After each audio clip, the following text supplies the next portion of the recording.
जय श्री कृष्णा। हिंदू धर्म शास्त्रों में एकादशी तिथि का विशेष महत्व होता है। यह व्रत सभी व्रतों में श्रेष्ठ है। फागुन मास के कृष्ण पक्ष की एकादशी को विजया एकादशी कहा जाता है। इस दिन भगवान विष्णु की पूजा अर्चना करने से मनुष्य के सभी मनोकामना पूर्ण होती है। ऐसा कहा जाता है कि लंका पर विजय के लिए भगवान श्री राम ने भी विजय एकादशी के दिन ही समुद्र किनारे पूजा अर्चना करी थी। आइए सुनते हैं विजय एकादशी की व्रत कथा को। एक बार धर्मराज युधिष्ठिर भगवान श्री कृष्ण से बोलते हैं, हे जनार्दन, आपने माघ माह के शुक्ल पक्ष की जया एकादशी का बड़ा सुंदर वर्णन सुनाया है। अब आप कृपा करके फागुन मास के कृष्ण पक्ष की एकादशी के बारे में बताइए। उसकी विधि क्या है, यह सब मुझे कृपा करके बताइए प्रभु। यह सुनकर भगवान श्री कृष्ण ने कहा, हे राजन, फागुन मास के कृष्ण पक्ष की एकादशी का नाम विजया है।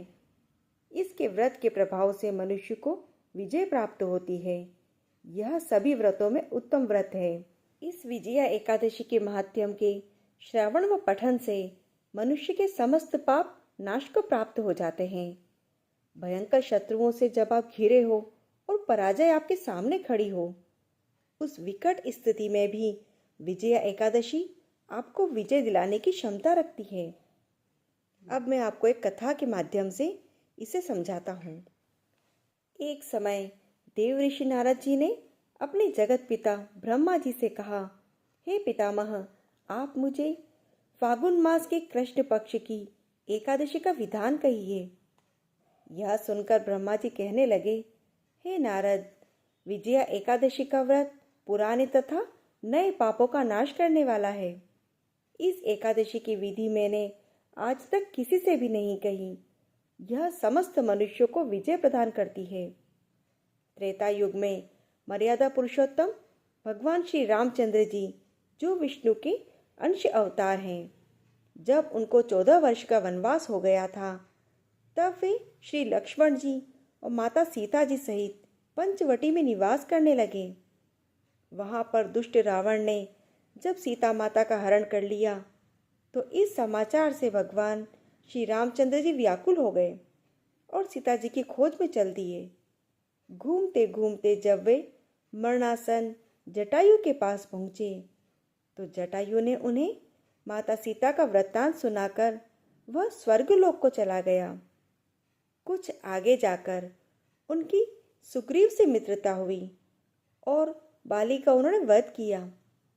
हनुमान जी ने लंका में जाकर माता सीता का पता लगाया और उनसे श्री रामचंद्र जी और सुग्रीव की मित्रता का वर्णन किया।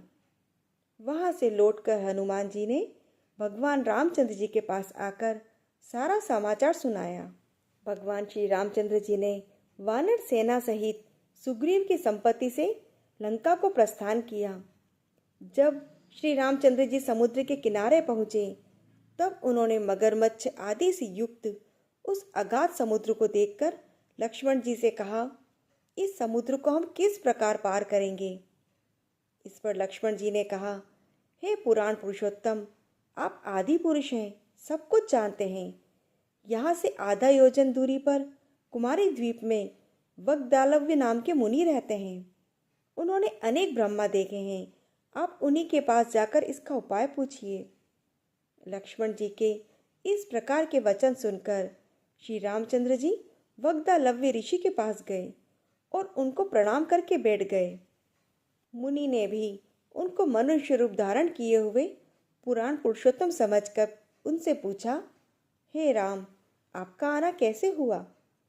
रामचंद्र जी कहने लगे, हे ऋषिवर, मैं अपनी सेना सहित यहाँ पर आया हूँ और राक्षसों को जीतने के लिए लंका पर जा रहा हूँ। आप कृपा करके समुद्र पार करने का कोई उपाय बताएं। मैं इसी कारण से आपके पास आया हूँ। यह सुनकर ऋषिवर बोले, हे राम, फागुन मास के कृष्ण पक्ष की एकादशी का उत्तम व्रत करने से आपकी निश्चय ही विजय होगी।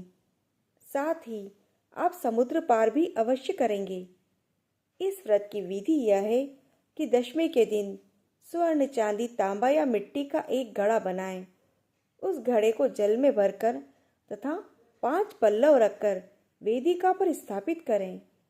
उस घड़े के नीचे सतनजा और ऊपर जौ रखें।